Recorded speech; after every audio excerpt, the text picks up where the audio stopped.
एक ताजा उदाहरण देता हूं। आजकल भारत में एक खराब बीमारी घुस गई है, चिकनगुनिया।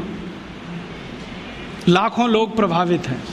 मैं 6 महीने से गांव-गांव घूम के उसका इलाज कर रहा हूं और आपको सुनकर ताज्जुब होगा, ज्यादा लोगों को इलाज में मैं एक ही बात बताता हूं, तुलसी का काढ़ा पी लो, नीम की गिलोय होती है ना, उसको भी उसमें डाल लो, थोड़ा सूंठ डाल लो, थोड़ी छोटी पीपर डाल लो, बस ये 4-5 चीजें, और थोड़ा गुड़ डाल लो, क्योंकि ये कड़वा इतना है कि पी नहीं पाओगे। इतने मात्र से 3 खुराक में बीमारी ठीक हो रही है। और जो एलोपैथी से कर रहे हैं ना, बोवेरॉन के 3-3 इंजेक्शन ठोक दो, डाइक्लोफेनेक दे दो और पैरासीटामोल भी दे दो, जो तुम्हारे पास है सब दे दो। 20-20 दिन से बिस्तर में पड़े तड़प रहे, 20-20 दिन से। अभी आज मैं आया भीलवाड़ा से, और आने का देरी का कारण भी यही है कि वहाँ 1 लाख लोग चिकनगुनिया से पीड़ित हैं। वहाँ डॉक्टर आते हैं, राजीव भाई जरा बताओ ना। मैंने कहा अपना इंजेक्शन खुद क्यों नहीं ठोक लेते? कहते हमें मालूम है इसके साइड इफेक्ट क्या है, तो पेशेंट को क्यों नहीं बताते? इतने हरामखोर हो, तुम्हें मालूम है कि इसका साइड इफेक्ट क्या है, वोवेरॉन लगाएंगे तो क्या होने वाला है, मुंह में छाले हो जाएंगे, गले में छाले हो जाएंगे, अल्सर भी हो सकता है, तुम जानते हो, फिर पेशेंट को क्यों नहीं बताते? ये हरामखोरी तुम में कहां से आ गई? अपने को इंजेक्शन ठोकोगे नहीं, उसको ठोकते जाओ, तुम्हें मालूम नहीं है ठीक नहीं होगा, फिर पैरासीटामोल देते जाओ, डाइक्लोफेनेक देते जाओ, नोवलजिन के इंजेक्शन लगाते जाओ। और दुर्भाग्य से एलोपैथी ने ये सब नाम 20 साल पहले बैन कर दिए।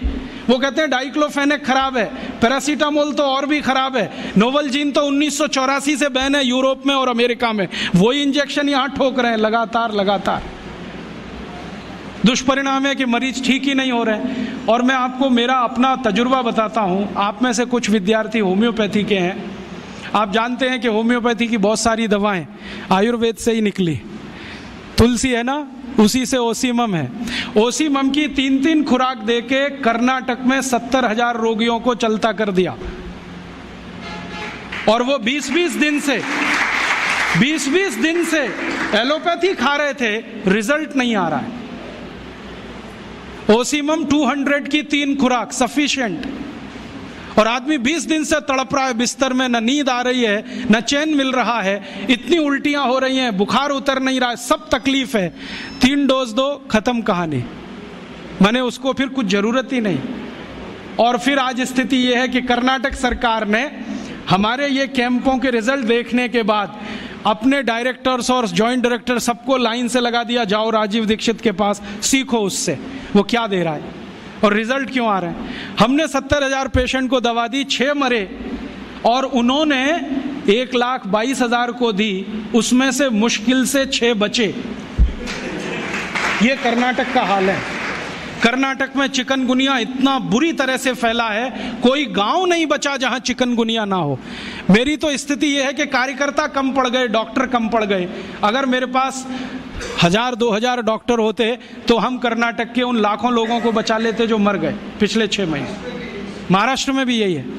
रिजल्ट मिलते हैं उन दवाओं से, तो भरोसा क्यों नहीं करें उनके ऊपर? ओसीमम तो तुलसी में से ही बनी है भाई, और तो क्या है, डाइल्यूशन फॉर्म में है, बस इतना ही तो है। और तुलसी का काढ़ा समझ लो मदर टिंचर फॉर्म है उसका, तो काढ़ा दे दो तो समझ लो मदर टिंचर दे दिया, और पोटेंसी में दिया तो डाइल्यूट करके दिया। और आप जानते हैं कि ये आयुर्वेद का ही सिद्धांत है कि औषधि की मात्रा जितनी कम रखो, असर उतना ही अधिक है। होम्योपैथी तो इसी पे काम करती है।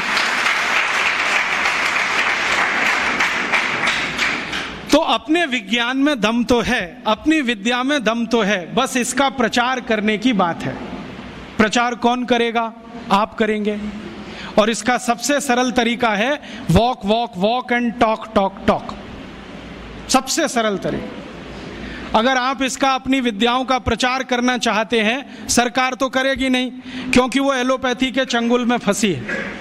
हमारी सरकार के 2 मंत्रियों का तो मेरा तजुर्बा है पिछले 6 साल में। जब मैं उनके पास गया स्वास्थ्य मंत्री को मिलने के लिए, वो कहते राजीव भाई ये सब हमको समझता है, कर कुछ नहीं सकते, क्योंकि ऐसा जकड़ के रख लिया है।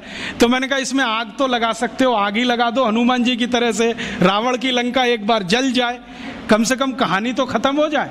तो कहते हैं उतनी हिम्मत अभी तक नहीं आई है, आ जाएगी तो वो भी लगा देंगे।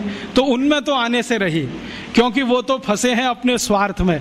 आप इसको तैयारी करो, एक ना एक दिन ये विदेश से आई हुई चिकित्सा पद्धति के तंत्र को ऐसे ही उखाड़ के फेंकना है जैसे ईस्ट इंडिया कंपनी को उखाड़ के फेंका था हमने। तो